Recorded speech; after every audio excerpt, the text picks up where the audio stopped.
நடக்கிற உத்தம மார்க்கத்தார் பாக்கியவான்கள். சோத்திரம். யாரா? கர்த்தருடைய வேதத்தின்படி நடக்கிற உத்தம மார்க்கத்தார், வழிகளை கொண்டிருக்கிறவர்கள், கர்த்தருடைய வார்த்தையின்படி நடப்பதற்கு பிரயாசப்படுகிறவர்கள், கர்த்தருடைய வசனத்தின்படி நடப்பதற்கு ஆசைப்படுகிறவர்கள். சோத்திரம். நிறைய நேரத்தில் நமக்கு விருப்பம் இருக்கும், ஆனா ஆசை இருக்காது. ஏன்னா ஐயா ஆசைன்றீங்க விருப்பம்ன்றீங்க ரெண்டு ஒண்ணு தானே அப்படின்னு. ஆசைன்றது வேறு, விருப்பம்ன்றது வேறு. விருப்பம் அப்படின்றது அந்த அந்த டைம் மட்டும் வந்து போகும், அவ்வளவுதான். ஆனா ஆசைன்றது அப்படி இல்லை. சோத்திரம். உன்னை தூங்கும் போது தூக்கத்தில் தட்டி எழுப்புனா கூட நீ என்னதான் சொல்லுவ? எனக்கு ஆசையா இருக்கு. சோத்திரம். ஆசைப்பட்டது கிடைக்கலன்னா கை கால்லாம் வீங்கிக்கும். ஆசைப்பட்டது கிடைக்கலன்னா கை கால்லாம் வீங்கிக்கும். ஆனா விருப்பப்பட்டது கிடைக்கலன்னா இன்னொன்னு விரும்பிட்டு போயிடுவோம். சொல்றது புரியுதா இல்லையா? அல்லேலூயா. சோத்திரம். ஆசைக்கும் விருப்பத்துக்கும் நிறைய வித்தியாசங்கள் உண்டு. அந்த வசனத்தை வாசிக்கிறோம். கர்த்தருடைய வேதத்தின்படி நடக்கிற ஆண்டுடைய வார்த்தையின்படி நடப்பதற்கு உங்களுக்கு ஆசை இருக்கா, விருப்பம் இருக்கா? ஆசை. சோத்திரம். ஆசைன்றவங்க எத்தனை பேரு? அப்ப மற்றவங்க எல்லாம் விருப்பம் இருக்குன்னு அர்த்தமா? எங்களுக்கு ஆசையும் இல்லை, விருப்பமும் இல்லை. சோத்திரம். அல்லேலூயா. ஆண்டுடைய வார்த்தையின் மீது, ஆண்டுடைய வசனத்தின் மீது நமக்கு என்ன இருக்கணும்? ஆசை இருக்கணும். சோத்திரம். எப்படியாவது ஒருத்தன் கீபோர்டு வாசித்துட்டு இருக்கிறான், ஒருத்தன் ஆராதிச்சானா இல்லையான்னு தெரியல, அந்த கீபோர்டு வாசிக்கிறவனையே மறைச்சு மறைச்சு பார்க்கறான். சோத்திரம். என்ன என்ன நினைப்புல இருக்கிறான்னு தெரியல. சோத்திரம். அல்லேலூயா. அந்த ஆசை வந்துட்டா என்ன செய்வோம்? எப்படியாவது என்ன செய்வோம்? நிறைவேற்றுவதற்கு அதை பிரயாசப்பட்டா அதை என்ன செஞ்சுக்கணும்? அதை கத்துக்கணும் அப்படின்ற ஒரு விருப்பம் என்ன செய்யும் நமக்குள்ள வரும். சோத்திரம். ஆகவே கர்த்தருடைய வேதத்தின்படி, கர்த்தருடைய வசனத்தின்படி, ஆண்டவர் சொல்லி இருக்கிற வார்த்தையின்படி நீங்களும் நானும் வாழணும் அப்படின்றது ஆண்டவருடைய விருப்பமே, ஆண்டுடைய சித்தமே, ஆண்டுடைய நோக்கமே. எப்படின்னா கர்த்தருடைய வசனத்தின்படிதான் நம்ம வாழணும். வசனத்தை விட்டு என்ன செஞ்சிடக்கூடாது? விலகி வாழ்ந்துடவே கூடாது. வசனத்தை விட்டு தூரமா போயிடக்கூடாது. ஏன் வசனம் வசனம் வசனம்னே சொல்லப்படுது அப்படின்னா, வசனம் தான் கடைசி நாளிலே எல்லா மனிதனையும் என்ன செய்யுமா? நியாயம் தீர்க்கும் அப்படின்னு பைபிள் சொல்லுது. வசனம் தான் எல்லா மனுஷனையும் நியாயம் தீர்க்கும்.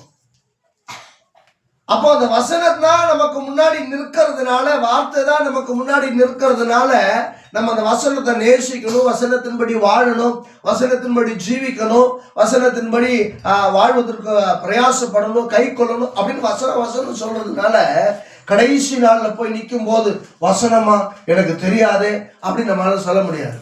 அல்லேலூயா. ஸ்தோத்திரம். வார்த்தையா எனக்கு தெரியாது அப்படின்னு சொல்ல முடியாது. ஏன்னா நீ ரட்சிக்கப்பட்ட காலத்திலிருந்து நீ சாகர காலம் வரைக்கும், ஆண்டுடைய வருகை வரைக்கும், ஸ்தோத்திரம், நீ எதை தான் கேட்டுட்டு இருக்கிற? வசனத்தை தான் கேட்டு. ஆகையினாலதான் எந்த இடத்துல கூடினாலும், எந்த இடத்துல ஜெபம் பண்ணினாலும், எந்த இடத்துல தேவ பிள்ளைகள் கூடினாலும் வார்த்தைக்கு முக்கியத்துவம் கொடுக்கக்கூடிய பிள்ளைகளாக நம்ம மாறணும். வசனத்துக்கு முக்கியத்துவம் கொடுக்கக்கூடிய பிள்ளைகளாக நம்ம என்ன செய்யணும்? மாறணும். சோத்திரம். உலக மனுஷனை போல உடைக்கோ, உணவுக்கோ, உலக பிரகாரமான காரியத்துக்கோ முக்கியத்துவம் கொடுக்கக்கூடிய பிள்ளைகளாக நம்ம மாறிடக்கூடாது. சோத்திரம். உலக மனுஷன் எதுக்கு முக்கியத்துவம் கொடுப்பான்? ஒரு இடத்துக்கு போகணும் அப்படின்னா உடைக்கு ரொம்ப முக்கியத்துவம் கொடுப்பான். நான் நல்லா பர்ஃபெக்டா உடை அணிந்திருக்கணும். சோத்திரம். நல்லா தலையெல்லாம் ஒழுங்கா வாரி இருக்கணும். சோத்திரம். நல்லா நான் எவ்வளவு நாளா இந்த ஜிமிக்கியே போட்டு போறது, ஒரு புதுசா தோடு என்ன செய்யணும்? வாங்கணும். சோத்திரம். ரொம்ப நாளா எனக்கு ஆசை, என்னது? ஒட்டி அணத்தை ஒண்ணு என்ன செஞ்சுக்கணும்? கட்டிக்கணும் அப்படின்னு. இது எல்லாம் வந்து ஒரு ஃபங்க்ஷனுக்கு போகும்போது சில பேரை பாருங்க பொண்ணு மாதிரியே போவாங்க, பொண்ணு மாதிரியே போவாங்க. ஆனா இதுக்கு 4 புள்ள பெற்று இருக்கும், இது 4 புள்ளை பெற்றதா இருக்கும். ஆனா இது எப்படி போகும்? பொண்ணு மாதிரியே போகும். பார்த்தோம் வயசாயிடுச்சுடா அப்படின்ற மாதிரி இருக்கும். சோத்திரம். ஆனா அந்த அந்த ட்ரெஸ்ஸிங் சென்ஸ் அப்படின்னு ஒண்ணு இருக்கு இல்லையா, அதெல்லாம் பார்க்கும்போது ரொம்ப அழகா இருக்கும். சோத்திரம். நான் ஏற்கனவே சொல்லியிருக்கேன், சபைக்கு வரும்போது நீ எப்படி வரணும்? எப்படி வரணும்? நீட்டா சூப்பரா அழகா வரணும். நல்ல சூப்பரான இருக்கிற உடைகளிலே சிறந்த உடைகளை போட்டுட்டு எடுத்து போட்டு வரணும். அதுதான் சபைக்கு வரணும். இந்த அல்லேலூயா அப்படியெல்லாம் இருந்துடக்கூடாது, வந்துடக்கூடாது. சோத்திரம் நல்ல சூப்பரா போட்டு வரணும். பேண்ட் சொக்கா போட்டு என்ன செய்யணும்? வரணும். சோத்திரம் அடுத்த வாரத்து லிங்கியோட என்ன செய்யக்கூடாது? வரக்கூடாது. பேண்ட் சொக்கா போட்டு தான் வரணும். கல்யாணத்துக்கு போகணுன்னா மட்டும் என்ன செஞ்சிடறோம்? பேண்ட் சொக்கா மாட்டிட்டு கிளம்பிடுறோம். இல்லை இல்லைன்னா வேட்டியாவது என்ன செஞ்சுக்கணும்? கட்டிட்டு வந்துடணும். சோத்திரம் அல்லேலூயா. ஆமா, இருக்கிறதுல சிறந்தவைகளை கர்த்தருடைய சமூகத்துக்குள்ள கடந்து வர கர்த்தர் நமக்கு அனுகிரகம் செய்வார். அதை பிரயாசப்படும் போதுதான் நம்முடைய உள்ளம் தோற்றம் உள்ளான காரியங்களை, அப்போ இந்த உலக பிரகமான விஷயத்துக்கு நம்ம அவ்வளவு முக்கியத்துவம் கொடுக்கிறோம் அப்படின்னா வார்த்தைக்கு நம்ம எவ்வளவு முக்கியத்துவம் கொடுக்கிறோம் அப்படின்னு ரொம்ப ரொம்ப முக்கியம். சோத்திரம். சில பேரை பார்த்துட்டோம்னாவே தெரியும் அவங்க வாழ்க்கையில உள்ளான காரியங்களுக்கு எவ்வளவு முக்கியத்துவம் கொடுக்குறாங்க அப்படின்றது பார்த்தாவே தெரியும். ஹைஜீனிக்கா என்ன செய்யணும்? இருக்கணும். சில பேர் கை கழுவாம சாப்பிட மாட்டான். சில பேர் ப்ரஷ் பண்ணாம என்ன செய்ய மாட்டாங்க? டீ குடிக்க மாட்டாங்க. சோத்திரம். சில பேர் ப்ரஷ்ஷா அதெல்லாம் அப்புறம் பண்ணிக்கலாம், முதல்ல குடு டீயை அப்படின்னு நினைஞ்சிருவாங்க. டீயை வாங்கி குடிச்சிருவாங்க. சோதரி எங்கேயாவது இடத்துக்கு போகிறோம், டக்கு பக்கம் நினைச்சு கையை கழுவணும் சாப்பிடணும் அப்படின்னா கையை அப்புறம் சாப்பிட்டதுக்கு அப்புறம் நினைஞ்சுக்கலாம், கழுவிக்கலாம். அப்படின்னா நீ உன்னுடைய புத்திய உன்னுடைய சுபாவம் என்ன அப்படின்றது அதுலயே தெரியுது, அதுலயே வெளிப்படுது. அல்லேலூயா. சோத்திரம். வசனம் நமக்குள்ள இருந்துச்சுன்னா, வார்த்தை நமக்குள்ள இருந்துச்சுன்னா, ஆவிக்குரிய பிரகாரமாக தேவனுக்கு பிரியமான பிரகாரம் நம்ம எப்படியெல்லாம் வாழணும் அப்படின்னு இந்த வசனம் நமக்கு கற்றுக் கொடுக்கும். அல்லேலூயா. வசனம் கற்றுக் கொடுக்கிறத நம்ம அப்படியே கீழ்ப்படிந்து வந்துட்டோம்னு வச்சுங்க. சோதரம். இந்த உலகத்தில் இருக்கிறவர்களை பார்க்கலும் நமக்குள்ள இருக்கிறவர் பெரியவர் அப்படின்றத இந்த உலகம் முழுசா அறிந்து கொள்ளும். நம்மை அறிகிறவர்கள் எல்லாம் அறிந்து கொள்வார்கள். என்ன அறிந்து கொள்வார்கள்? நான் என்னமோ சாதாரணமா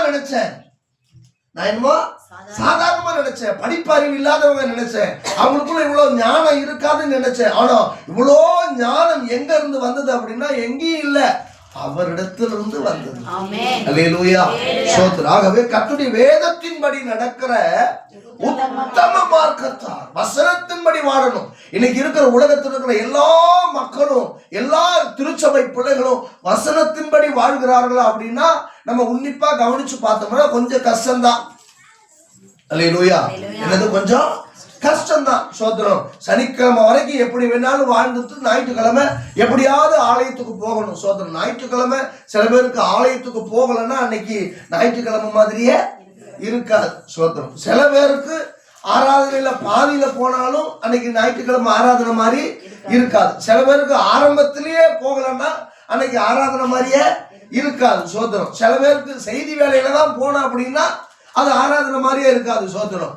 சில பேரு ஆமேன் போடும்போது வந்தாலும் எப்பா சாமி ஏசு ரத்தம் ஜெயம் ஆலயத்தில் என்ன செஞ்சுட்டேன், காலை வச்சுட்டேன்ப்பா எனக்கு பெரிய நிம்மதி அப்படின்னு தலையை கொடுத்து ஒரு ஜபத்தை வாங்கிக்கிட்டு அப்படியே கிளம்பி ஆலயத்தில் என்ன செஞ்சுட்டேன், காலை வச்சுட்டேன். சோத்திரம். ஞாயிற்றுக்கிழமை ஆலயத்துக்கு போயிட்டேன் அப்படின்ற திருப்தி வரும். சோத்திரம். ஆனா ஆரம்ப ஜபத்தை மிஸ் பண்ணும்போது, 1-2 பாடல்களை மிஸ் பண்ணும்போது, ஐயோ நான் ஆரம்பத்திலேயே போகலையே, 2 பாட்டுக்கு முன்னாடியே போகலையே, துதிக்கு முன்னாடியே போகலையே, ஆராதனைக்கு முன்னாடியே போகலையே அப்படின்ற தாக்கம் யாருக்கு வரும் அப்படின்னா உத்தம மார்க்கத்தாருக்கு தான் வரும். அல்லேலூயா. யாருக்கு வராதுன்னா வழிதப்பி நடக்கிறவர்களுக்கு வராது. என்ன வழிதப்பி நடக்கிறவங்க? வழிதப்பி நடக்கிறவங்கன்னா யாரு? ஒழுங்கா ஆராதிக்காம ஒழுங்கா துதிக்காம சோத்திரம். சில பேர் ஆராதனை எல்லாம் பாத்தீங்கன்னா அப்படியே சோத்திரம் பயங்கரமா இருக்கும். அது ஆராதிக்கவும் செய்யாது, கையும் தட்டாது, பாட்டும் பாடாது, வாயும் திறக்காது. சோத்திரம். அப்படியே எல்லாத்தையோ பறி கொடுத்துட்டு வந்த மாதிரி. சோத்திரம். இந்த சாவு வீட்டில் தான் என்ன செய்வாங்க, எல்லாத்தையும் கொண்டு போய் அடக்கம் பண்ணிட்டு திரும்ப வந்தோடனே அப்படியே ஆளாளுக்கு மூலையில் உட்காந்துட்டு என்ன செய்வாங்க, ஒரு மாதிரி அப்படியே இருப்பாங்க. சில பேருக்கு சிரிப்பும் வரும், பேச்சும் வரும். ஆனால் நம்ம பேசிட்டோம்னா ஐயோ அது தப்பாயிரும் ஒரு மாதிரி சொல்லிடுவாங்கன்ட்டு அப்படி அமைதியாகவே இருப்பாங்க. உண்மையான சோகத்தோடு அப்படியே சில பேர் இருப்பாங்க. சோத்திரம். அந்த மாதிரி சோகமா என்ன செய்யறது? கர்த்தருடைய ஆலயத்துல வந்து உக்காந்து இருக்கிறது. சோத்திரம். அதுக்கு ஆலயத்துக்கு வராமே இருந்துடலாம். அதனாலதான் ஃபேன் எல்லாம் ஆஃப் பண்ண சொல்லிட்டேன். சோத்திரம். ஒருவேளை நீங்க குளூர்ல அப்படியே நடுங்கி இப்படியே இருந்தீங்கன்னா சோத்திரம், உங்களை அப்படியே யார் என்னை விடுவிக்க கூடும், நிர்பந்தமான மனுஷன் நான் அப்படி இருந்தீங்கன்னா சோத்திரம், ஆண்டவர் நம்மளை விடுவிக்க முடியும் இல்லையா? ஆகவே கர்த்தரை துதிக்கிற துதி ஒரு மனுஷனுக்குள்ள இருந்துச்சுன்னா, கர்த்தரை உயர்த்துகிற அந்த உயர்வு ஒரு மனுஷனுக்குள் துளிர்விட தொடங்கிருச்சுன்னா சோத்திரம், அவனால சும்மா வீட்டுல இருக்கவே முடியாது. அல்லேலூயா. சும்மா இருக்கவே முடியாது. சில பேரை பார்த்தீங்கன்னா, நான் இன்னும் சில விஷயங்களை சொல்லிட்டு வசனத்துக்குள்ள போறேன். இசை பிரியர்கள் இருக்கிறாங்க, இசை பிரியர்கள் வாசிக்கிறவங்க, இசை பிரியர்கள் அப்படின்னா அந்த அந்த ரிதம் எல்லாம் அப்படி போடும்போது, ரிதம் அப்படி கேட்கும்போது இந்த காலெல்லாம் சும்மா இருக்காது, இடுப்பெல்லாம் சும்மா இருக்காது, தலையெல்லாம் சும்மா இருக்காது. ஸோ அதை நமக்கு பிடிச்ச மாதிரி பாட்டுன்னா உதடெல்லாம் என்ன செய்யாது, சும்மா இருக்காது. அப்படியே முணுமுணுத்துக்கிட்டே அப்படியே ஒரு டான்ஸ் போட்டுக்கிட்டே அப்படியே ஆடிக்கிட்டே என்ன செய்வோம், அப்படியே இருப்போம். சோத்திரம். சொல்றது புரியுதா இல்லையா? அல்லேலூயா. ஏன் அப்படின்னா ஆல்ரெடி முன்னமே நம்முடைய மைண்ட், நம்முடைய உடம்பு இதெல்லாம் எதனால நிரம்பி இருக்கு? ரிதமால நிரம்பி இருக்கு. சோத்திரம். அப்ப நமக்கேற்ற ரிதம் அங்க இசைக்கும் போது அது சும்மா இருக்காது, அப்படியே என்ன செய்யும், ஆடிக்கிட்டே இருக்கும். சோத்திரம். வசன பிரியர்கள் அப்படிதான், தேவனுக்கு பிரியமானவர்கள் அப்படிதான். தேவ வார்த்தை கேட்கணும் அப்படின்னா, தேவனுடைய வார்த்தையின்படி வாழணும் அப்படின்னா, கர்த்தருடைய வசனத்தை அல்லது கர்த்தருடைய காரியத்தை எங்கேயாவது இசைக்கும் போது, கேட்கும் போது, எத்தனையோ பாட்டெல்லாம் பாடுது. ஆனா ஆண்டுடைய பாட்டு பாடும்போது நம்முடைய மைண்ட் எல்லாம் எங்க போகும்? அதன் மேல போகும். அவங்களுக்கு பேர் தான் என்னது? இசை பிரியர்கள். அல்லேலூயா. ஆமா. உத்தம மார்க்கத்தாராக நம்ம வாழணும். நம்முடைய பாதை, நம்முடைய வழிகள் எல்லாம் எப்படி இருக்கணும்?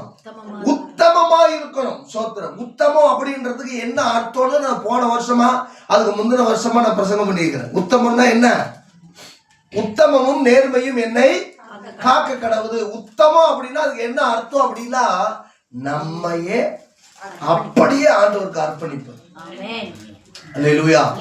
நம்ம அப்படியே முழுமையா கொஞ்சம் கூட நமக்குன்னு எடுத்துக்காம, சோத்திரம், நீங்க புரிஞ்சுக்கிற மாதிரி சொல்றேன், பணம் நிறைய இருக்கிற ஆகாரத்தை பரவாயில்ல, வீட்டுக்கு 4 பேர் வந்துட்டாங்க, நமக்குன்னு கொஞ்சம் எடுத்து வச்சுட்டு ஒரு தட்டில் கொஞ்சம் போட்டு வச்சுட்டு மிச்சத்தை அவங்களுக்கு கொடுத்துருவோம். ஏன்னா காரணம், கடைசியில் நம்ம என்ன ஆகிடும்? ஆமா, வந்திருக்கிறவங்க எல்லாம் நல்ல சாப்பாட்டு பிரியர்கள், மொத்தமா அடிச்சு காலி பண்ணிடுவாங்க. நமக்கு என்ன அது சாப்பாடு இருக்காது. அதனால கொஞ்சம் நம்ம எடுத்து வச்சுக்கிட்டு அப்புறம் கொடுப்போன்றதில்ல. சோத்திரம். வந்தவங்களுக்கு முதல்ல ஆகாரத்தை கொடுப்போம் அப்படின்னு மொத்தமா கொண்டு போயிருந்தாங்க. எல்லாரும் மன ரம்மியமா என்ன செய்யுங்க, சாப்பிடுங்கன்னு கொடுக்குறோம் பாருங்க, அதற்கு சமம்.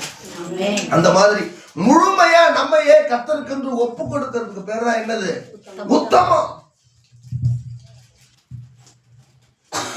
இப்ப நம்ம யோசனை பண்ணி பார்க்கணும், நான் எந்த அளவுக்கு நான் என்னை கர்த்தருக்கு விட்டு கொடுத்திருக்கிறேன், எந்த அளவுக்கு கர்த்தருடைய காரியத்துக்கு என்னை அர்ப்பணித்து இருக்கிறேன், கர்த்தருடைய காரியத்துக்கு எந்த அளவுக்கு என்னை முழுமையாக விட்டு கொடுத்திருக்கிறேன் அப்படின்றது நம்ம உள்ளத்துக்கு மட்டும்தான் தெரியும், கர்த்தருக்கு தான் தெரியும்.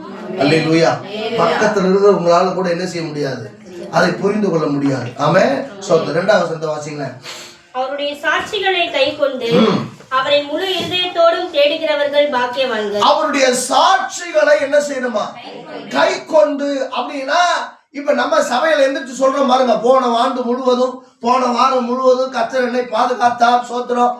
கர்த்தருக்கு நன்றி. நீங்க எல்லாம் ஜெபித்தீங்க, எல்லா ஆபத்திலிருந்து ஆண்டவர் என்னை பாதுகாத்தார். சோத்திரம். தொடர்ந்து என் குடும்பத்துக்காக எனக்காக என்ன செய்யுங்க, ஜெபம் பண்ணுங்க.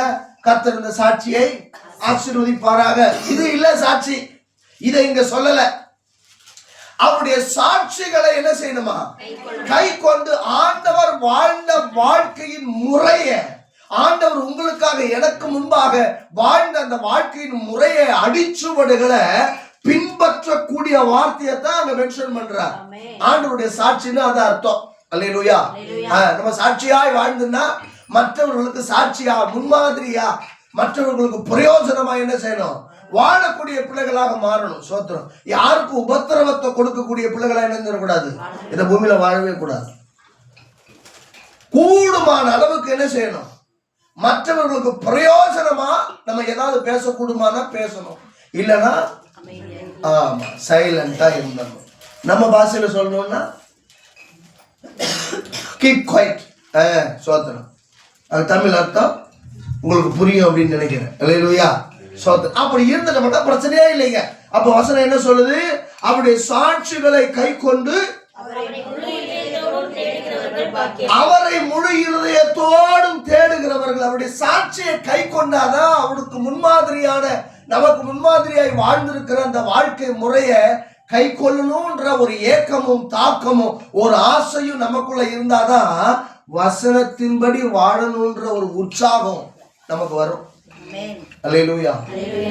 அந்த சாட்சியை கை கொண்டு வாழணும்ன்ற எண்ணம் நமக்குள்ள வரல அப்படின்னா வசனத்தின்படி வாழணும்ன்ற ஆசையை நமக்கு என்ன செய்யாது, இருக்காது. உலக மனுஷன் என்ன சொல்லுவான், வாழ்கிறது ஒரே ஒரு வாழ்க்கை. சோத்திரம். அட முட்டா பையில, உனக்கு வாழ தெரியல, சோத்திரம், இருக்கிறது எல்லாத்தையும் ஆண்டு அனுபவிச்சுட்டு என்ன செஞ்சிரு, செத்து போயிரு அப்படின்னு சொல்லுவான்.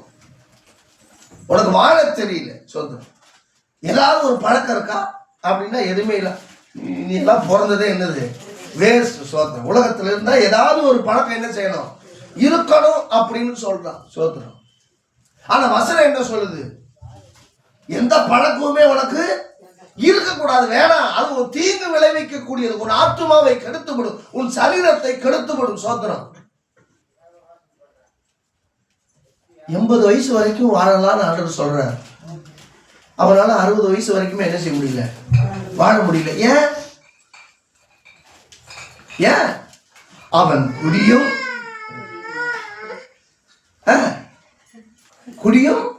குடித்தனமுமா இருக்கிறான். சோத்திரம். புரியும் நினைக்கிறேன் உங்களுக்கு. ஆகையினால என்ன செய்ய முடியும், அவனுடைய உறுப்புகள் எல்லாம் என்ன செய்யாது, பலனா இருக்காது. உறுப்புகள் எல்லாம் பலனா இருக்காது. சோத்திரம்.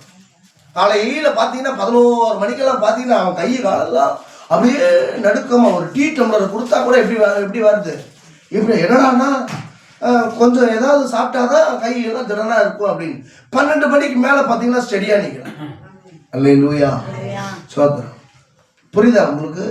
அங்க உறுப்புகள் எல்லாமே இழந்து போகுது. ஆனா வசனம் நமக்கு அப்படி சொல்லல. யாருக்கு வேதனை, யாருக்கு ரத்தம் கலங்கின கண்கள், யாருக்கு ஐயோ அப்படின்னா மதுவாதம் இருக்கும் இடத்தில். அப்புறம் அந்த வார்த்தை தான் ரொம்ப முக்கியம். தங்கி தாபரிக்கிறவர்களுக்கு அவன் என்ன செய்யறான், அங்கேயே தங்கி தாபரிக்கிறான் அப்படின்னா என்ன அர்த்தம், அங்கே குடியா இருக்கான். சோத்திரம். வீட்டுல மட்டும் இருக்கிற பொண்டாட்டி பிள்ளைகள்லாம் ஏன்டா வீட்டுக்கு வர அப்படின்னு கேட்டா, சரி விடு, தொட்டு மட்டும் விடு, நம்ம என்ன செஞ்சுக்கிறேன், அங்கேயே இருந்துக்கிறேன். சோத்திரம். அளவுக்கு மீறி கொஞ்சம் சாப்பிட்றவன் அதுக்கு மேல அவனால இருந்துட முடியாது, எந்திரிச்சு போக முடியாது. மறுநாள் காலையில் வரைக்கும் என்ன செஞ்சிடறான், அங்கேயே தான் படுத்து கிடக்கிறான். சோத்திரம். இப்படி பனிக்காலத்தில் ரொம்ப, இப்போ எங்கள் ஏரியாலாம் ரொம்ப பனி. இப்போ எல்லாம் நம்ம ஒரு 2 மணி நேரம் வெளியே பனியில் இருந்தோம்னா நம்மளை முடிச்சது சோழி. அப்படி நிறைய காலத்தில் ஒரு ஆள், ஒரு வாத்தியார், அப்போ எங்கள் சின்னதில் இருக்கும்போது ஒரு வாத்தியார், அவங்க ஊருக்கு கொஞ்சம் நடந்து போகணும், கொஞ்சம் சரக்கு சாப்பிட்டார், நடந்து போக முடியல, தள்ளாடி போயிட்டார், போய் விழுந்துட்டார். ஆற்று ஓரத்தில் கை நீர் ஆற்று வழியாக போனவர் எப்படியோ தடுமாறி கீழே விழுந்துட்டார். வீடு போய் சேரல. விடிய காலம், இந்த மாதிரி கிளைமேட் டைமில் விடிய காலம் தேடுறாங்க, ஆழக்காலம், விரைச்சி போய் விரக்கட்டையா அப்புறம் தூக்கிட்டு போனாங்க. ஒன்றுமே இல்லை, உரைச்சி போச்சு, செத்து போயிட்டான் அந்த ஆள். புரியுதா உங்களுக்கு? அல்லேலூயா. இப்படி தன்னுடைய ஜீவனை இழந்து போகிறவர்கள் தான் இன்னைக்கு அநேகம். இன்னைக்கு பார்த்தீங்கன்னா நிறைய நெமிலி ஒன்றியத்தில் மட்டும் 3 கடை இன்னைக்கு ஓப்பன் ஆகும். இன்னைக்கு இல்லை, இப்போ சீக்கிரத்தில் ஓப்பன் ஆகும். ராணிப்பேட்டையில் மட்டும் மொத்தம் 17 கடைகள் ஓப்பன் ஆகுது. புரியுதா? என்ன கடைகள்? புதிய புதிய கிளைகள் உங்களுக்கு என்ன செய்யுது, உருவாகிட்டே போகுது. சோத்திரம். அதை நிப்பாட்டு வேணா, ஒன்றும் நிப்பாட்டல. சோத்திரம்.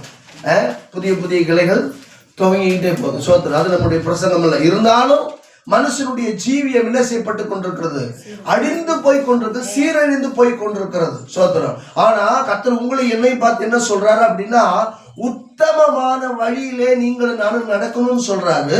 2வது வசனம் என்ன சொல்ற, அவருடைய சாட்சிகளை கை கொண்டு அவரை முழு இருதயத்தோடும், ஆண்டவரை முழு இருதயத்தோடும் தேடணும். அறகுறையா ஆண்டவர் என்ன செய்யக்கூடாது, தேடக்கூடாது. அவசர அவசரமா கர்த்தரை தேடக்கூடாது. முழு இருதயத்தோடும் தேவனை சார்ந்து இருக்கிற பிள்ளைகளாக இருக்கும். ஆண்டவர் நோக்கி கூப்பிடும் போது ஆண்டவர் சொல்றாரு, நம்மை நோக்கி கூப்பிடுகிற யாவருக்கும் உண்மையாய் தம்மை நோக்கி கூப்பிடுகிற யாவருக்கும் கர்த்தர் என்ன செய்யறாரா, சமீபமாய் அருகிலே இருக்கிறாரா, ஆண்டவர் பக்கத்திலே இருக்கிறார் அப்படின்றார். அவர் தூரமா இல்லை.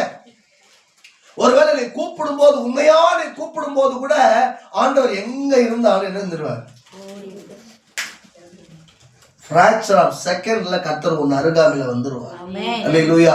தாவீதின் குமாரனே எனக்கு இறங்கும் அப்படின்னு அவன் கேட்கும் போது சத்தம் போட்டு அமைதியா என்னடா கத்திக்கிற அப்படின்னு சொன்னாங்க.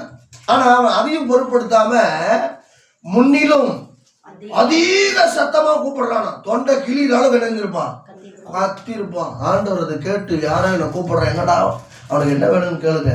சீசர்கள்லாம் சொல்றான், அவன் சும்மா கத்திட்டு கிடக்குறான், வாழையா போலான்னா ஆண்டவருக்கு மனசு கேட்கல. அல்லேலூயா. அவர் இரக்கமுள்ள தேவன். நம்ம உண்மையா கூப்பிடும் போது என்ன ஆகும்னா அவர் இருதயத்துல அப்படி போய் டச் ஆகும்.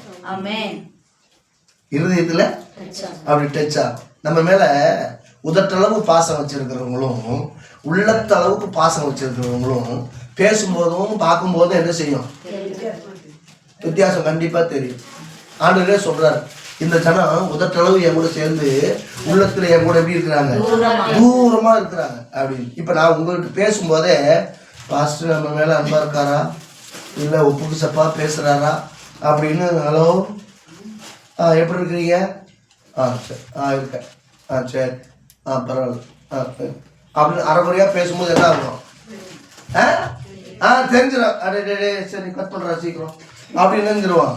நம்மள சரி நான் வச்சிடுறேன் அப்படின்னு வச்சிருவோம். அப்புறம் சொல்லுங்க சாப்பிட்டீங்களா, என்ன செய்றீங்க, அப்புறம் போது என்ன ஆகும், இன்னும் பேசணும்னு சொல்லணும். அல்லேலூயா. பாதியே மென்னு முழுங்கும் போது சரி ரைட் நம்ம கட் பண்ணிடணும் அப்படின்னு. இதுதான் அதோட அந்த இதை புரிஞ்சுக்கிற அனுபவம். அல்லேலூயா. ஸ்தோத்திரம். அப்ப அது என்ன அர்த்தம், உதட்டளவு தான் அந்த அன்பு, உதட்டளவு தான் அந்த நேசம், உதட்டளவு தான் அந்த பாசம். உள்ளத்துல என்ன இல்லை, பாசம் இல்லை. நம்ம பேசும்போதே தெரியும் நம்ம பிள்ளை நம்ம மேல பாசமா இருக்கா அன்பா இருக்கா அப்படின்றது என்ன செய்யும், ஆண்டவருக்கு தெரியும். ஆண்டவர் நோக்கி நம்ம கூப்பிடும் போது, ஆண்டவர் நோக்கி நம்ம ஆண்டவரே தாவீதின் குமாரனே அப்படின்னு கூப்பிடும் போது அவருக்கு என்ன செய்யும் தெரியும். நீ உண்மையா கூப்பிடுறியா உண்மை இல்லாம கூப்பிடுறியா அப்படின்னு ஆண்டவருக்கு நல்லாவே தெரியும். தம்மை நோக்கி கூப்பிடுகிற யாவருக்கும், உண்மையாய் தம்மை நோக்கி கூப்பிடுகிற யாவருக்கும் கர்த்தர் சமீபமாய். அல்லேலூயா. ஸ்தோத்திரம். நமக்கு எதுவும் வேணாம், ஆண்டவர் நம்ம கூட வச்சுக்கிட்டோம்னாவே போதும். அல்லேலூயா. கர்த்தரை நம்ம கூட வச்சுக்கிட்டோம்னாவே போதும். எல்லாமே நமக்கு கிடைச்சிடும், எல்லாமே நமக்கு கிடைச்சிடும். ஆண்டவர் எல்லாவற்றையுமே நமக்கு அனுகூலமாக்கி நமக்கு தருவார். அதுதான் வசனம் சொல்லுது. அப்போ ஆண்டவரை கூட வச்சிருக்கணும்னா நம்ம ஒரே ஒரு விஷயத்தான் செய்யணும், அவருடைய சாட்சிகளை கை கொண்டு வாழக்கூடிய பிள்ளைகளாக நம்ம மாறும். அவருடைய சாட்சிகளை கை கொண்டுட்டோம் அப்படின்னா நமக்குள்ள நிறைய மாற்றங்கள் வரும். நம்ம ட்ரெஸ்ஸிங் சென்ஸ்ல நிறைய மாற்றம் வரும், நம்முடைய சுபாவத்துல நிறைய மாற்றம் வரும், நம்ம பேச்சுல நிறைய மாற்றம் வரும், நம்முடைய நடக்கையில நிறைய மாற்றம் வரும், நம்முடைய அன்றாடம் நம்ம செய்யற காரியத்துல நிறைய மாறுதல்கள் நமக்குள்ள வரும். இந்த மாற்றம் எல்லாம் எதனால வரும் அப்படின்னா சாத்தானே வசனத்தை கவனி. என்னதான் நான் சொல்றது சாத்தானுக்கு புரிஞ்சிருக்கும், உங்களுக்கு எல்லாம் புரியாதா? ஆனா சாத்தானுக்கு என்ன இருக்கும், புரிஞ்சிருக்கும். சோத்திரம். அல்லேலூயா. என்னதான் ஆண்டுடைய சாட்சிகளை கை கொள்ளும் போது என்ன உண்டாகுமா, மாற்றங்கள் வரும். முந்தி பேசுற மாதிரி நம்ம பேச மாட்டோம், முந்தி நடந்த மாதிரி நம்ம என்ன செய்ய மாட்டோம், நடக்க மாட்டோம். முன்னே நீங்க எப்படி இருந்தீங்க, அந்த காலத்தில் இருந்தீர்கள், அசுத்தங்களுக்குள்ளே கடந்தீங்க. பவுல் தான் சொல்றார், அசுத்தங்களுக்குள்ளே கடந்தீர்கள், அக்கிரமத்தின் வழியாய் நடந்து போனீர்கள். ஆனா கர்த்தரை கண்டதுக்கு அப்புறம் எப்படியா, அல்லேலூயா, கர்த்தரை பார்த்ததுக்கு அப்புறம், கர்த்தரிடமாய் கடந்து வந்ததுக்கு அப்புறம் நீங்களும் நானும் புதிய சிருஷ்டியாக மாற்றப்பட்டிருக்கிறோம். எப்படியா, புதிய சிருஷ்டியாக மாற்றப்பட்டிருக்கிறோம். ஆண்டவருடைய பாதத்தை அந்த நல தைலங்களை கொண்டு கழுவின அந்த பெண்ணை எல்லாரும் கல் எறியணும்னு சொன்னாங்க இல்லையா, பாவம் செஞ்சுட்ட ஒரு பெண் என்ன செஞ்சாங்க எல்லாரும் ஆண்டுட்டு கொண்டு இவளை கல்லெறிந்தே கொல்லணும் அப்படி. ஏன்னா இவன் பாவம் செஞ்சுட்டா அப்படின்னு சொன்னார். அப்படியா, சரி. ஆண்டவர் சொல்றார், உங்களில் எவன் பாவம் இல்லை என்கிறீர்களோ முதலாவது இவள் மீது நீங்க கல்லெறிங்க அப்படின்னு சொல்லிட்டு அவர் ஓரமா அப்படியே நின்ட்டார். அவர் குனிந்து தரையில என்ன செய்யறாரு, எழுத ஆரம்பிக்கிறார். சோத்திரம். அவர் எழுதி முடிச்சு நிமிர்ந்து பார்க்கற ஒரு பையன் என்ன செய்ய காண, எல்லாம் ஓடிட்டான். சோத்திரம். அவர் என்ன எழுதியிருப்பார் நினைக்கிறீங்க? அவர் என்ன எழுதியிருப்பார் நினைக்கிறீங்க?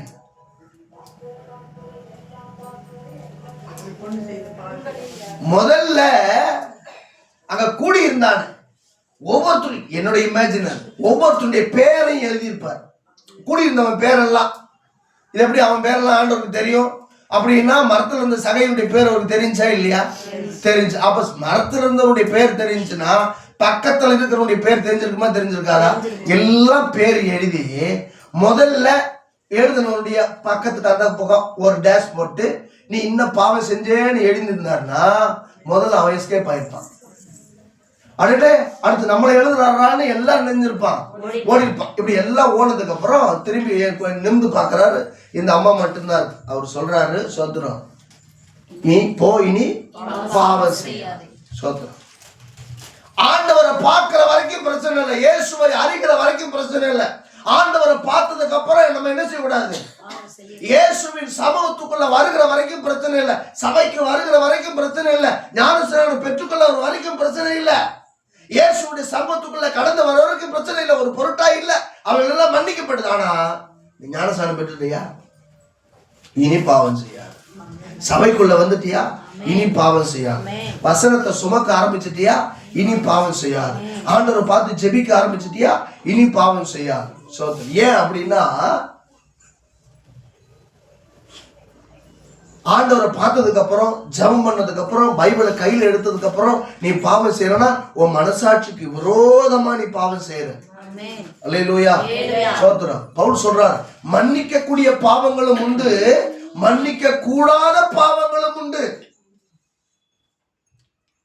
அப்படின்னா சில பாவத்தை மன்னிக்கிறாரா, சில பாவத்தை ஆண்டவர் செய்யறா, மன்னிக்கிறதே இல்லையா. சோத்திரம். சிலர் இருந்தாலும் சொல்லிட்டாரு, என்னன்றதை தெளிவா என்ன செய்யல, சொல்லல. சோத்திரம். ஆனாலும் கர்த்தர் இரக்கமுள்ள தேவனா இருக்கிறார். அப்போ நம்ம ஆண்டவருக்கு பிரியமான பாத்திரமாகத்தான் மாறணும், ஆண்டவருக்கு உகந்த பாத்திரமா தான் நம்ம மாறணும். சோத்திரம். எப்படியோ நம்ம என்ன செய்ய ஆரம்பிக்கிறோம் அப்படின்னா, பட்டறைக்கு வந்துட்டோம். எங்க வந்துட்டோம்? பட்டறைக்கு வந்துட்டோம். இனி பட்டறையை விட்டு வெளியே போற மாதிரி இல்ல. சோத்திரம். ஒண்ணு பட்டறையை விட்டு வெளியே போனா ஒன்னுத்துக்கு உதவாததா தான் என்ன செய்யணும், வெளியே போகணும். இல்லைன்னா உருவாக்கப்பட்டுதான் என்ன செய்யணும், வெளியே போகணும். இப்ப உருவாக்கப்படுகிறதும் ஒன்னுத்துக்கு உதவாம போகிறதும் யார் கையில இருக்கு? நம்ம கையில தான் இருக்கு. சோத்திரம். நீ கர்த்தருக்கு பிரியமா அடங்கி தேவனுடைய வார்த்தையை வசனத்தை கேட்டு ஒழுங்கா இருந்தீனா அவர் ஒவ்வொரு நாளும் உன்னை என்னை உருவாக்கிக்கிட்டே இருப்பார். அல்லேலூயா, சோத்திரம். அவர் சித்தத்தை போல, அவர் விருப்பத்தை போல, அவருடைய எண்ணத்தை போல உருவாக்கிக்கிட்டே இருப்பார். சோத்திரம். அவர் தட்டும் போது, அவர் உன்னை உருவாக்கும் போது நீ வணைந்து கொடுத்துட்டீனா அவர் சித்தத்தை போல வணங்கிடும். அல்லேலூயா. நீ அவர் உன்னை உருவாக்கும் போது நீ ஒரு பக்கம் பிடிச்சு இழுத்தீனா அது வளைஞ்சுட்டு தான் போகும். ஒரு அடி வாங்குற இடத்துல 1க்கு 2 வாங்க வேண்டிய சூழ்நிலை என்ன செய்யும், வரும். சோத்திரம். அந்த ஒரு அடியை போட்டு நீ உருவாகலைன்னா உன்னை எங்கேயாவது ஓரமா உட்கார வச்சிருவார். நான் சொல்றது புரியுதா? ஓரமா என்ன செஞ்சிருவாரு, உட்கார வச்சிருவார். இப்ப என்னன்னா, ஒழுங்கா இருந்துட்டீங்கன்னா அப்பவே உன்னை உருவாக்கி அவர் சித்தத்தை செய்ய வச்சிருவார். நீ இடம் கொடுக்காம இருந்தீங்கன்னா 2 தட்டு தட்டி ஓரமா உட்கார வச்சிருவார். இப்ப உன்னால வெளியவும் போக முடியாது. எதுக்குடா நான் உள்ள வந்திருக்கிறேன்னு தெரியாது. சோத்திரம். ஆண்டவர் ஒன்று அப்படியே தொடவே மாட்டார், நீ அப்படியே தான் இருப்ப. திரும்ப அவர் தொடரணும் அப்படின்னா நீ என்ன செய்யணும், முன்னிலும் அதிக சத்தமா கூப்பிடணும். அல்லேலூயா. முன்னிலும் என்ன செய்யணும், அதிக சத்தமா கூப்பிடணும். அதிக சத்தமா கூப்பிடுறதா உனக்கு என்ன வர மாட்டேங்குது, தொண்டை வர மாட்டேங்குது. அல்லேலூயா. என்ன வர மாட்டேங்குது, தொண்டை வர மாட்டேங்குது. தொண்டை ஏன் வர மாட்டேங்குது அப்படின்னா, இடி ஏன்? குற்றம். சூப்பர். குற்றம், குற்ற உணர்வு உன்னை என்ன செய்யுது? இடிக்குது, குத்துது. ஆகையினால உன்னால என்ன செய்ய முடியல? சத்தமா கூப்பிட முடியல. நீ சத்தம் போட்டு கூப்பிடும்போது பக்கத்துல இருக்கிறவங்க பாக்குறான், நான் சத்தம் போடுற நீ இல்லையா அப்படின்றதெல்லாம் கேட்கப்படுது. ஆகையினால் நீங்கள் நானும் எங்க வந்திருக்கிறோம்? பட்டறைக்கு உள்ள இருக்கிறோம். பயன்படுகிற பாத்திரமா வெளியே போகணும். அல்லேலூயா. தேவனால் உருவாக்கப்படுகிற பாத்திரமா தான் வெளியே போகணும். தேவனால் வணையப்பட்ட பாத்திரமாகத்தான் வெளியே போடணும். சோத்திரம். சில பாத்திரம் கனத்துக்குரிய பாத்திரம் இருக்கு, கனவீனத்துக்குரிய பாத்திரமும் இருக்கு. சோத்திரம். ஆனா நீங்கள் நானும் கனவீனத்துக்குரிய பாத்திரம் அல்ல, கனத்துக்குரிய பாத்திரங்களால் கர்த்தரால் பயன்படுத்தக்கூடிய பாத்திரமாகத்தான் நம்ம வணையப்பட வேண்டும். ஆமென். சோத்திரம். குயவனுடைய கையில இருக்கிற களிமண் குயவனுடைய சித்தத்தை போல என்ன செய்யப்படுவான்? வணையப்படும். ஆண்டவரே, உங்க விருப்பத்தை போல என்ன வணைங்க ஆண்டவரே அப்படின்னு ஆண்டவருடைய சித்தத்துக்கு நம்ம விட்டு கொடுத்துட்டோம் அப்படின்னா அவர் அழகா நம்மளை வணைஞ்சு, ஆமா சோத்திரம், நம்ம அப்படியே கலரெல்லாம் பூசி அப்படியே ஷோகேஸ்ல கொண்டே வச்சிருவேன். அப்படியே பார்த்துட்டு வர்றவன் கண்ணில் நம்ம மட்டும் பளிச்சுன்னு படுவோம். இல்லையா? எவ்வளோ விலை கொடுத்தாலும் என்ன செஞ்சிருவான்? ஆகிட்டு போயிடுவான். ஆமென். அல்லேலூயா. சோத்திரம். 3ஆம் வசனத்தை வாசிங்க. அவர்கள் அநியாயம் செய்வதில்லை, அவருடைய வழிகளில் என்ன செய்கிறார்களா? யாரு? உத்தமமாய் இருக்கிறவர்கள், ஆண்டுடைய சாட்சியை கை கொள்ளுகிறவர்கள், தேவனுக்கு பிரியமாய் வாழணும்னு பிரயாசப்படுகிறவங்க, தேவனுக்கு பிரியமா உகந்த பிள்ளையா மாறணும்னு ஆசைப்படுகிறவங்க அநியாயம் செய்வதில்லை. இன்னைக்கு கிறிஸ்தவ மாதிரி அநியாயம் செய்யறவங்க உலகத்துல யாருமே இல்லை. ஏன்னா மற்ற காரியங்களை நம்ம ஈடுபடுகிற வரைக்கும் கொஞ்சமாவது பயம் இருந்தது. ஆனா இன்னைக்கு கிறிஸ்தவனுக்கு என்ன இல்லை? பயமே இல்லை. பழைய பாட்டின் காலத்தின்படி ஆண்டவர் செஞ்சிருந்தாருன்னா ஒருவேளை கொஞ்சமாவது என்ன உண்டாயிருக்கும் போல, பயம் இருந்திருக்கும் போல. அவர் கிருபையாய் இருக்கிறபடினா, இரக்கம் உள்ளவராய் இருக்கிறபடினா பார்த்துக்கலாம் போ. ஆண்டவர் தான் மன்னிக்கிற தெய்வமாய் இருக்கிறார். அவர் மன்னிப்பார். சோத்திரம். அவர் தான் 7-70 முறை என்ன செஞ்சிருக்கிறாரு? மன்னிக்க சொல்லியிருக்கிறாரு. சோத்திரம். நம்மளவே 7-70 முறை மன்னிக்க சொல்லியிருக்கிறாருன்னா நமக்கு 700 முறை அவர் மன்னிக்க மாட்டாரா? அப்படின்ற சோத்திரம் ஒரு ஒரு ஒரு ஒரு ஒரு அந்த எண்ணம் நமக்கு இருக்கிறபடினால் சோத்திரம் நம்ம எப்படிப்பட்டவர்களாக இருக்கிறோம்? இன்னைக்கு உலக மக்கள், இன்னைக்கு விசுவாச பிள்ளைகள் அப்படிதான். ஊழியம் செய்கிறவர்கள் கூட சோத்திரம் எப்படிதான்? இருதயத்தில் குத்தப்பட்டவர்களா எல்லாம். குத்தப்பட்டுட்டோம்னா நம்ம என்ன செஞ்சிருவோம்? குணப்படைஞ்சிருவோம். குத்தப்படாதவர்களாய்த்தான் இன்னைக்கு என்ன செஞ்சு கொண்டிருக்கிறோம்? வாழ்ந்து கொண்டிருக்கிறோம். வசனத்தின்படி வாழ்வதற்கு இன்னைக்கு நிறைய பேருக்கு முடியல, நிறைய பேருக்கு ஆசை இல்லை. வார்த்தையின்படி ஜீவிக்கணும்ன்ற அக்கறை, அந்த எண்ணம் இல்லை. சோத்திரம். எப்படியாவது வாழ்ந்துட்டு போயிடணும். சோத்திரம். எப்படியாவது பரலோகம் போயிடணும். சில பேருடைய வார்த்தையை பாருங்க, ஐயோ எப்படியாவது என்ன செஞ்சிடணும்? பரலோகம் போயிடணும். சோத்திரம். உருண்டு பிறண்டாவது பலரும் உருண்டாலும் பிறண்டாலும் என்ன செய்ய முடியாது? பரலோகம் போக முடியாது. வசனத்தின்படி வாழ்ந்தா மட்டும்தான் பரலோகம் போக முடியும். அல்லேலூயா. உருளலாம் பிறலாம், அது இந்த உலகத்திலேயே. ஆனா பரலோகத்துக்கு என்ன செய்ய முடியாது? போகவே முடியாது. அப்ப சாட்சியை கை கொண்டு வாழக்கூடிய பிள்ளைகளாக மாறும். சாட்சியை கை கொண்டு வாழ்றதுன்னா அவர் வாழ்ந்தபடியே அவருடைய அடிச்சுவடுகளை பின்பற்றி வரணும். ஆண்டவர் தான் சொல்றேன், நான் முன்ன போறேன், என் அடிச்சுவடுகள் என்ன செய்யுங்க? பின்பற்றி வாங்க அப்படின்றார். ரைட். ஒருத்தர் நடந்து போயிடலாம், பாதை அடி தெரியுது, யாரோ நடந்து போயிருக்கிறாங்க. அப்ப மனுஷர்கள் நடக்கிற பாதை தான் இது. காட்டுல வழி தெரியாம தவறி போறவனுக்கு என்ன இருக்கும்? அந்த நடைபாதையை வச்சு, அந்த காலடியை வச்சு, நடந்து போகிற அடியை வச்சு, என்னைக்கோ நடந்து அந்த அந்த புல் எல்லாம் தேஞ்சு போனதை வச்சு, ஓ இது நடைபாதை தான், இதுல நடந்து போயிருக்கிறாங்க. அந்த நடைபாதையை பார்த்த உடனே அவனுக்குள்ள என்ன வந்துடும்? ஒரு ஜீவனே வந்துடும். சோத்திரம். இன்னும் தூரமா கண்ணு கட்டின தூரம் எங்கேயாவது ஒரு பட்டணத்தையோ ஒரு கிராமத்தையோ ஒரு வீடையோ எதையாவது ஒரு புகை வருகிற இடத்தையோ பார்த்துட்டானா அவனுக்கு ஜீவன் வந்துடும். சோத்திரம். நான் என் ஜீவனை என்ன செய்ய முடியும்? காப்பாற்றி கொள்ள முடியும். இன்னைக்கு ஒரு ஒரு ஒரு வித்தியாசமான உலகம் தான் இன்னைக்கு நமக்கு முன்னே இருக்கு. அப்படிப்பட்ட உலகத்துல தான் நம்ம வாழ்ந்து கொண்டிருக்கிறோம். அல்லேலூயா. சோத்திரம். ஆசீர்வாதமா? என்ன ஆசீர்வாதம், என்ன ஆவிக்குரிய பலன் அப்படின்னு இன்னைக்கு ஒரு ஆவிக்குரிய பலன் தான் நமக்கு வேணுமே தவிர ஆசீர்வாதம் நமக்கு வேணாம். ஆசீர்வாதம் ஆண்டவரே சொல்ற, முதலாவது தேவனுடைய ராஜ்யத்தையும் அவருடைய நீதியை தேடுங்க, அப்பொழுது எவைகள் எல்லாம் எல்லாம்னா ஆகாரத்தை, உடைய, உணவை, சோத்திரம் எல்லாத்தையுமே. அது மேல இருக்கிற வசனம் 33 வசனத்திலிருந்து அப்படியே 36 வசனம் வரைக்கும் நீங்க அப்படியே வாசித்து பார்த்தீங்கன்னா எல்லாம் தெளிவா சொல்லுது. முதலாவது தேவனுடைய ராஜ்யத்தையோட நீதியை மட்டும் என்ன செய், தேடு. அவரை மட்டும் தேடணும் அப்படின்னா அவர் கூட வந்துடுவார். அவர் கூட வந்துட்டாருன்னா சோத்திரம் நமக்கு எல்லாத்தையும் என்ன செஞ்சிருவாரு, கொடுத்துருவார். எப்படி கொடுப்பாரா? கூட கூடையா கொடுப்பார். கூட வந்துட்டாருன்னா கூட கூடையா கொடுப்பார். சோத்திரம் அல்லேலூயா. அவர் அள்ளி கொடுக்கிற தெய்வம், அவர் கிள்ளி கொடுக்கிற தெய்வம் அல்லவே அல்ல. சோத்திரம் தம்மோடு கூட இருந்த 12 சீஷர்களுக்கும் 12 கூடைகள் நிறைய என்ன செய்தார்கள்? ஆமா, ஆண்டவர் கொடுத்தார். அவங்க எல்லாம் கேட்கல, ஆண்டவர் கொடுத்தா எடுத்துட்டு போ அப்படின்னு 12 கூடை நிறைய என்னத்தை தான் என்ன கொடுத்தாரு? 12 கூடை நிறைய கொடுத்தாரு. என்னத்தை கொடுத்தாரு? அப்பத்தையும் மீனையும் ஆசீர்வதித்து கொடுத்தார். சோத்திரம். அப்பதான் சொல்ற 12 கூடை நிறைய கொடுத்துட்டு தான் சொல்றேன், இப்ப நான் 12 கூடை நிறைய உங்களுக்கு கொடுக்குறேன், ஆனா நீங்க ஊழியத்துக்கு போகும்போது ஒரு பைய கூட என்ன செய்யக்கூடாது, எடுத்துட்டு போயிடக்கூடாது. சோத்திரம் சொல்லி நல்லா தெளிவா சொல்லி அனுப்புறான். தெளிவா சொல்லி அனுப்பி அவங்க போய் என்ன தங்களுக்கு எதுவுமே கிடைக்கலன்னு திரும்ப வந்து ஆண்டுகிட்ட புகார் பண்றாங்க. எதுவுமே கிடைக்கலன்னு அவங்க உலகத்தின் மேல, உலக காரியத்தின் மேல அவங்களுக்கு பற்றுதல் வந்துருச்சு. சோத்திரம். அங்க பேயும் ஓட்ட முடியல, நோயும் குணமாக்க முடியல. வந்து சொல்றான், சீசர்கள் வந்து ஜெபம் பண்ணாங்க, உம்மிடத்தில் இருந்தவர்கள் வந்து ஜெபம் பண்ணாங்க, அவர்களால் கூடாமல் போயிற்று அப்படின்னு ஆண்டவர் அதான் சொல்றார். இவ்வகையான பிசாசு உபவாசத்தினாலும் ஜபத்தினாலும் அன்றி வேறு எந்த விதத்தினாலும் சொல்ற. அப்ப நம்மளால என்ன என்ன செஞ்சிருப்பாங்க? அங்க போய்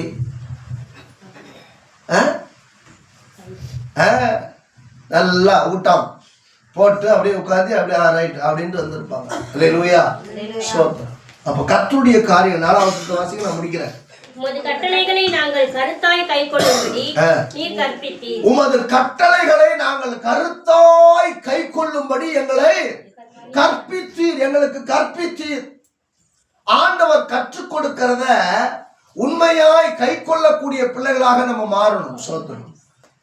ஆண்டவர் எப்ப வேணாலும் கற்றுக் கொடுப்பார், யார் மூலமாக வேண்டுமானாலும் கற்றுக் கொடுப்பார். ஆண்டவர் சொல்லும் போது, பவுல் சொல்லும் போது சொல்றாரு, உனக்குள்ள இருக்கிற பரிசுத்த ஆவியானவரே உனக்கு என்ன செய்வாரா, கற்றுக் கொடுப்பார். ஒருவனும் உனக்கு போதிக்க வேண்டிய அவசியம் இல்லையே அப்படின்னு தீமோத்தேயுக்கு சொல்லும் போது அழகா சொல்றார். அப்ப ஒருவனுக்குள்ள இருக்கிற பரிசுத்த ஆவியானவர் என்ன செய்யறாரா, அவனை சரியான பாதையில, சரியான வழியில நம்மளை லீட் பண்ணி அப்படியே நடத்திக்கிட்டே போறான். அதனால உலகத்துல நீ யார துணையா வச்சிருக்கிற இல்லையோ, பரிசுத்த ஆவியானவருடைய பலனை நீ பெற்றுக்கிட்டீங்கன்னா, பரிசுத்த ஆவியானவருடைய துணைய நீ சார்ந்து கொண்டீங்கன்னா, பரிசுத்த ஆவியானவரை உனக்குள்ள நீ பெற்றுக்கொண்ட அப்படின்னா சோத்திரம், அவர் நீ நடக்க வேண்டிய சகல சத்தியத்திலே உன்னை நடத்துவார். அப்படி எங்கேயாவது போய் ஏதாவது இடக்க முடக்கா செஞ்சுக்கிட்டு நான் தெரியாம செய்து விட்டேன் அப்படின்னு சொல்ல மாட்டேன்.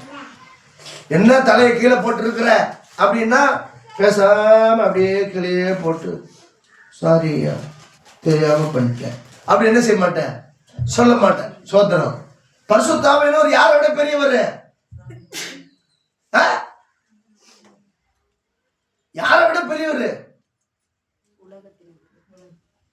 உலகத்தில் இருப்பவர்கள் உங்களில் இருப்பவர் பாஸ்டரை விட சோதனம். நம்ம இன்னைக்கு பாஸ்டருக்கு பயப்படுற அளவு கூட யாருக்கு பயப்பட மாட்டேன்றோம், ஆண்டவருக்கு பயப்பட மாட்டேன்றோம், பரிசுத்த ஆவியானவருக்கு பயப்பட மாட்டேன்றோம். அல்லேலூயா. சோதனம். பரிசுத்த ஆவியானவர் எப்போதும் நம்மளை பார்த்துக்கிட்டே இருக்காரு, எப்போதும் நமக்கு துணையாக இருக்காரு, நம்மளை கண்காணிச்சுக்கிட்டே இருக்கிறாரு, நமக்கு உதவி செஞ்சுக்கிட்டே இருக்கிறாரு. சோதனம். பாஸ்டர் எப்பவுமே பார்த்துட்டு இருக்கிறாரு, பாஸ்டர் எப்பவுமே உதவி செய்ய முடியும். சோதனம். எதிர்பார்த்துருக்கிற உதவி கூட சில நேரத்தில் பாஸ்டர் செய்யாம போயிருக்கலாம். நான் ஆவலா இருந்தேன், பாஸ்டர் எனக்கு எதுவுமே செய்யல, அதனால பாஸ்டர் மேல எனக்கு என்னது கோபம்.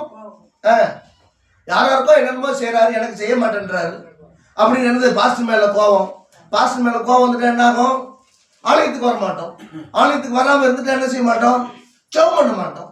ஜெபம் பண்ணா என்ன செய்ய மாட்டோம், பரலோகம் போக மாட்டோம். அல்லேலூயா. சோத்திரம். புரியுதா உங்களுக்கு? அப்ப என்ன, ஜெபிக்கிற பிள்ளைகளாக மாறணும். பரிசுத்த ஆவியானவருடைய துணைய எப்போதும் கொண்டிருக்கக்கூடிய பிள்ளைகளாக நம்ம மாறணும். ஆண்டவர் அதான் விரும்புறார். அப்ப பரிசுத்த ஆவியானுடைய பலனை அவர் அதான் சொல்றாரு, பரிசுத்த ஆவியானவர் உங்களிடத்தில் வரும்போது நீங்கள் என்ன செய்வீர்கள்? பலன் அடைவீர்கள். சோத்திரம். அப்ப நீங்க பலப்பட்டு என்ன செய்வீர்கள்? உலகம் முழுவதும் போய் எனக்கு சாட்சியாய் இருப்பீர்கள். இப்ப இயேசுடைய சாட்சிகளை யார் கை கொள்றோமா? நம்ம கை கொள்றோம். இப்ப இயேசுடைய சாட்சியை கை கொள்ளக்கூடிய நீங்களும் நானும் அவருடைய வழிகளை கை கொள்கிறோமே. இப்ப நமக்கு சொல்றாரு, பரிசுத்த ஆவியானவரால் நீ பலப்பட்டு உலகம் முழுவதும் நீ எப்படி இருப்ப? சாட்சியா இருப்ப. அப்ப நீ அநேகருக்கு முன்மாதிரியான ஒரு வாழ்க்கை வாழணும்னு தான் வசனம் சொல்லுது. அப்ப அந்த வழியை, அந்த வாசலை, அந்த காரியங்களை தெளிவா நம்ம புரிஞ்சுக்கிட்டோம் அப்படின்னா சோத்திரம், ஆசீர்வாதம் நம்மை நோக்கி வரும். வீடு, காரு, அப்புறம் நல்ல உடை, இதெல்லாம் ஆண்டவர் தரமாட்டார். நீ உழைச்சினா வாங்கிக்கலாம். நீ என்ன செய்யலாம்? நீ நல்லா படிச்சினா, நீ உழைச்சினா என்ன செய்யலாம்? வாங்கிக்கலாம். அதெல்லாம் ஆண்டவர் எங்கேயும் தரமாட்டார். ஆனா என்ன செய்வார்னா, உனக்கு உழைப்பதற்கு ஏற்ற பலனை அவர் தருவார். அல்லேலூயா. உழைப்பதற்கு ஏற்ற பலனை தருவார். நீ உழைப்பதற்கு ஏற்ற ஊதியத்தை என்ன செய்வார்? ஆண்டவர் உனக்கு தருவார். சோத்திரம். உன் கையின் பிரயாசத்தை ஆண்டவர் ஆசீர்வதிப்பார். உன் கையின் வருமானத்தை ஆண்டவர் ஆசீர்வதிப்பார். அது வீணா விரயமா போகும்போது ஆண்டவர் அனுமதிக்க மாட்டார். ஒருபோது ஆண்டவருக்கு இடம் கொடுக்க மாட்டார். ஆண்டவர் ஆசீர்வதிக்கிற விதமே அப்படிதான். சோத்திரம். அப்ப ஆண்டவர் தெரிஞ்சுக்கிட்டா காரு, பங்களா, வீடு, வாசல் எல்லாம் வந்துடும் அப்படின்னா வராது. நீ உழைச்சிருந்தாதான் வரும். அப்ப ஆண்டவர் என்ன கொடுக்கிறாரா? உழைப்பதற்கு ஏற்ற பலனை தருகிறார். அல்லேலூயா. சோத்திரம். மன அமைதியை ஆண்டவர் தருகிறார். மனதினுடைய ஆசீர்வாதத்தை ஆண்டவர் தருகிறார். மனதிற்கு பலனை ஆண்டவர் தருகிறார். சோத்திரம். இந்த உலகத்தில் நாம் எதை செய்வதற்கும் நமக்கு என்ன வேணும் அப்படின்னா மனசுக்கு பலன் வேண்டும். அவர் எவ்வளவு பெரிய வசதி படைத்தவனா இருந்தும், எவ்வளவு வாய்ப்பு படைத்தவனா இருந்தும், எவ்வளவு திறன் படைத்தவனா இருந்தும் அவன் மனசு பலவீனம் அடைஞ்சிருச்சுன்னா சோத்திரம், அவன் செத்த பணத்துக்கு தான் சமம். என்னது? செத்த பணத்துக்கு சமம். அப்ப நமக்குள்ள ஒரு புதிய பலனை யார் தர்றாரு? கர்த்தர் தர்றார். பரிசுத்த ஆவியானவருடைய துணையோடு கூட தருகிறார். பரிசுத்த ஆவியானவர் தான் உங்களை என்ன செய்யறாரு? பலப்படுத்துகிறார், வழி நடத்துகிறார், நமக்கு துணையா இருக்கிறார். வசனம் சொல்றது, ஆபத்து காலத்தில் நீ சோர்ந்து போவாயானால் உன் பலன் குறுகினது. ஆபத்து காலத்துல ஏன் சோர்ந்து போற? அவர் சொல்றார், ஆபத்து காலத்தில் என்ன நோக்கி கூப்பிடு, நான் உன்னை விடுவிப்பேன். ஆபத்து வருது, பிரச்சனை வருது, கண்ணீர் வருது, கவலை வருது, கர்த்தரை பார்த்து கூப்பிடு. கர்த்தர் உன்னை வேண்டுதலை கேட்பார், உன் கண்ணீரை கண்டிருக்கிறார். அல்லேலூயா. அவர் உன்னை ஆதரிப்பார், அவர் உன்னை பலப்படுத்துவார். அவர் உன்னை பலப்படுத்தும் போது சோத்திரம், நீ சோர்வடைய மாட்ட. உன் இருதயம் பலவீனம் அடையாது. சோத்திரம். அல்லேலூயா. ஒருவேளை உன் சரீரம் வேணா பலவீனம் அடைஞ்சிருக்கலாம், உன் தோற்றம் வேணா பலவீனனை போல இருக்கலாம். சோத்திரம். என்றும் 16. அல்லேலூயா. எப்படி? இருதயம் என்றும் 16. சோத்திரம். பலன் உள்ளதாக ஆண்டவர் மாற்றுவார். யாருக்கு அந்த ஆசீர்வாதம் கிடைக்கும்? உத்தமமாய் நடக்கிறவர்களுக்கு, ஆண்டுடைய சாட்சிகளை கை கொள்ளுகிறவர்களுக்கு. அடுத்தது 4வது வசனத்தில் சொல்றாரு, உமது பிரமாணங்களை கை கொள்ளும்படி என் நடைகள் எப்படியா ஸ்திரப்பட்டா. சோத்திரம். தரையில நடக்கிறதுக்கும் புதுசா போட்டுருக்க வரப்புல நடக்கிறதுக்கும் நிறைய வித்தியாசங்கள் இருக்கு. நீ தரையில நடக்கிற நினைப்பு மாதிரியே வரப்புல நடந்தீங்கன்னா சேத்துல விழுந்து கிடப்ப. சோத்திரம். அல்லேலூயா.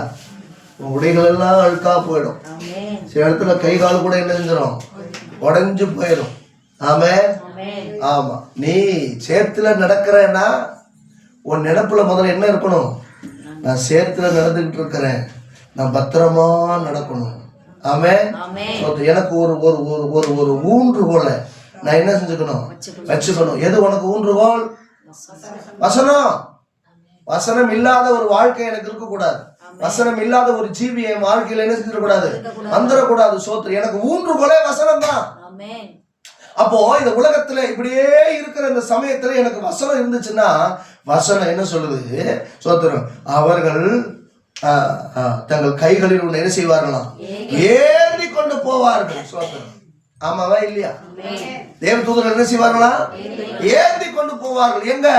நான் சறுக்கலா நடக்கணும்னு நினைக்கிற இடத்துல, நான் வழிக்கு விழுவேன் நினைக்கிற இடத்துல, ஆண்டவரே எனக்கு துணையா இருங்கப்பா அப்படின்னு நம்ம மனப்பூர்வமா கேட்டோம்னா, சோத்திரம், நம்ம நடக்கிற மாதிரியே தான் இருக்கும். ஆனா அவர் நம்ம கரங்களில் ஏந்தி கொண்டு போவார். ஆமென். அப்படியே போய் அந்த இடம் எண்டு முடிஞ்சதுக்கு அப்புறம் திரும்பி பார்க்கும்போது, கடந்து வந்த பாதைகளை திரும்பி பார்க்கிறேன், கண்ணீரோடு கர்த்தாவே நன்றி சொல்கிறேன், நான் நன்றி சொல்கிறேன். இந்த வருஷம் சொல்ல போறோம். ஆமென். அல்லேலூயா. அப்ப கடந்து வந்த காரியங்கள் எல்லாம் ஆசீர்வாதம்ன்றது அதுதான். உலகம் முழுசும் மனுஷன் ஆதாயப்படுத்திக் கொண்டாலும் தன் ஜீவனை நஷ்டப்படுத்தினால் அவனுக்கு லாபம் என்ன? ஜீவனை இழந்து போகாத வாழ்க்கை தான் மிகப்பெரிய ஆசீர்வாதம். அல்லேலூயா. ஜீவனை இழந்து போகாததான் மிகப்பெரிய ஆசீர்வாதம். இந்த இந்த இந்த வாழ்க்கையில, இந்த ஜீவியத்துல, இப்ப இருக்கிற இந்த சமயத்துல உன்னால வீடு கட்ட முடியலையா? கவலைப்படாத. உன்னால கார் வாங்க முடியலையா? கார் வாங்கினாலாம் செலவு தான். சும்மா கார் தான். அப்பப்ப அது காருக்கு என்ன செய்யணும்? செலவு பண்ணிட்டே இருக்கணும். சோத்திரம். எப்படி பார்த்தாலும் வருஷத்துக்கு ஒரு 20-30 ரூபாய் காருக்குன்னு என்ன செய்யணும்? செலவு பண்ணணும். ஆனா போகும்போது எப்படி போகலாம்? சொகுசா போகலாம். சோத்திரம். பணம் இருக்கிறவனுக்கு காரு அவசியம், பணம் இல்லாதவனுக்கு, செலவு செய்ய முடியாதவனுக்கு கார் அவசியம் இல்ல. வீடு கட்ட முடியலையா? கஷ்டப்படாத. வண்டி வாங்க முடியல? கஷ்டப்படாத. எதையும் செய்ய முடியல? சோர்ந்தே போகாத. சோத்திரம். வசனம் சொல்றது, துன்மார்க்கன் தன் கைகளினால் கட்டப்பட்டிருக்கிற அந்த வீடுகள் எல்லாம் யாருக்குரியதான்? நமக்குரியது. அல்லேலூயா. எப்ப ஆண்டவரை கிடைக்கும் அப்படின்னா, அவர் ராஜாதி ராஜாவா எருசலேமில வீற்றிருக்கும் போது. ஆமென். இந்த உலகத்தை அவர் ரூல் பண்ணும்போது, உலகத்தை அவர் ஆளும் போது. சோத்திரம். கைகளால் கட்டப்படாத வீடுகளுக்குள் நீங்களும் நானும் வாசம் பண்ணுவோம். ஆமென். சோத்திரம். எவ்வளோ பெரியவனா கட்டி வச்சிருக்கட்டும், அவன் கட்டின விட்ட கத்தை நம்ம கொடுப்போம். ஆமென். சோத்திரம். ஆகவே ஆசீர்வாதம்ன்றது அதுதான், மேன்மைன்றது அதுதான். இந்த உலகத்துல இருக்கிற வரைக்கும் ஆண்டுடைய வசனத்துக்கு பயந்து கீழ்ப்படிந்து உண்மையாக நம்ம வாழ்வோம். கர்த்தர் நம்மை பலப்படுத்தட்டும். கரங்களை மூடுவோம், ஜெபம் பண்ணுவோம். பரலோக பிதாவே, இரக்கமும் கிருபை நிறைந்த எங்கள் அன்பின் நல்ல ஆண்டவரே, தகப்பனை ஆசீர்வதிக்கப்பட்ட இந்த பகல் வேளைக்காக நன்றி. இந்த நாள் இம்மற்றி எங்களுக்கு நடத்தினீர்கள், ஆசீர்வதித்திருக்கிறீர்களே, அதற்காக உமக்கு ஸ்தோத்திரம். உங்களுடைய கிருபையும் பலனும் ஆண்டவரே எங்களை தாங்கட்டும். கடந்து வந்த ஒவ்வொரு பிள்ளைகளையும் ஆசீர்வதி. உங்க பலத்தால் நன்மை நான் நிரப்பும். நாங்கள் கேட்ட வார்த்தை சத்தியம் ஆண்டவர் எங்கள் ஜீவியத்தில் இன்னும் பிரதிபலிக்கட்டும். நாங்கள் உங்களுடைய சாட்சிகளை கை கொண்டு உத்தமமான வழியில நடந்து ஆண்டவரை நாங்கள் மனதார எங்கள் சத்தியத்தை பேசி பரிசுத்த ஆவியுடைய பலத்தில் நாங்கள் ஜீவிக்க எங்களுக்கு அனுக்கிரகம் செய்யும். இந்த பிரமாணங்களை கற்றுக்கொள்ள பிரமாணத்தின் வழி கடந்து போக எங்களுக்கு உதவி செய்ய வேண்டும். அற்புதங்களை செய்ய இயேசு கிறிஸ்துவின் நாமத்தில் வேண்டுகிறோம் பிதாவே. ஆமென். என் ஆத்துமாவே